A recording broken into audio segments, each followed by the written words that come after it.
குறிப்பாக எங்களை விட்டு முன் சென்று விட்ட அனைத்து முன்னோர்கள் மூதாதையர்கள் இறைவழி மூதாதையர்களின் தாய்மொழி மூதாதையர்கள் உட்பட மஜ்லிஸின் துவக்கத்தில் யாருடைய பெயர்கள் எல்லாம் வாசிக்கப்பட்டு ஞாபகப்படுத்தப்பட்டு இருக்கிறதோ, என்னுடைய மறதியின் காரணமாக விடுபட்டு இருக்கிறதோ, சேர்ந்து எங்கள் அன்பிற்குரிய முகமது ஜம்ரி மற்றும் மெஹர்பான் பேபி ஆகியோருடன் அன்பு சகோதரர் அன்வரத்தின் ஆகியோரை நீ பொருந்திக் கொள்வாயா. ரஹ்மானே யா அல்லாஹ், அவர்களுடைய கடந்த கால வாழ்வில் ஏற்பட்ட எல்லா பிழைகளையும் மன்னிக்கும் கருணையும் பொருட்டால் மன்னித்து அருள் புரிவாயா. அவருடைய வாழ்வை எல்லா வகையிலும் பிரகாசமாக்கி கொடுப்பாயா, அவர்களை வெளிச்சமாக்கி கொடுப்பாயா. ரஹ்மானே, உலக புறத்திலிருந்து தேவையான எல்லா உதவிகளையும் அவர்களுக்கு வழங்கிடுவாயா.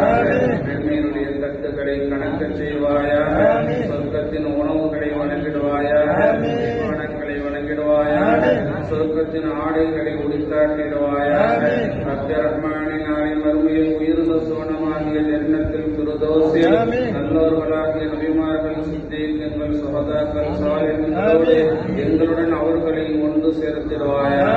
அன்னாருடைய குடும்பத்தினர்களுக்கு தேவையான உதவிகளை உணவு புறத்திலிருந்து வழங்கிடுவாயா. அன்னார்கள் விட்டு சென்றிருக்கக்கூடிய குடும்பத்தினர்களுக்கு நீ பொறுப்பேற்றுக் கொள்வாயா. அவர்களுடைய பிள்ளைகளை சாலிஹீன்களாக ஆக்கிடுவாயா. எதிர்கால நல்வாழ்விற்கு நீ பொறுப்பேற்றுக் கொள்வாயா. ரஹ்மானே, அதற்கு இழந்ததற்கு தக்க பகரத்தை வழங்கிடுவாயா.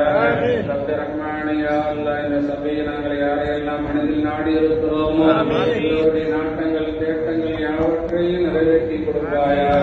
நோய்களை நீக்கிடுவாயா, விபத்துகளை தூராக்குவாயா, சங்கடங்களை அகற்றிடுவாயா. ரஹ்மானே, பயணம் மேற்கொள்ள இருக்கக்கூடிய அன்பு சகோதரர் மற்றும் அவருடைய குடும்பத்தினுடைய இந்த பயணத்தை நீ அங்கீகரித்துக் கொள்வாயா, கபூல் செய்து கொள்வாயா, ஏற்றுக்கொள்ளப்பட்ட உம்ராவாக ஆக்கிடுவாயா. செய்யப்படக்கூடிய எல்லா காரியங்களையும் சம்பூர்ணமாக்கி கொடுப்பாயா. கேட்கக்கூடிய துஆக்களை எல்லாம் கபூலாக்கி கொடுப்பாயா. சலாமத்துடன் தாயகமும் திருவிட நீ நல்லொருள் புரிவாயா. ربنا آتنا في الدنيا حسنة وفي الآخرة حسنة وقنا عذاب النار. صلى الله تعالى وسلم على خير خلقه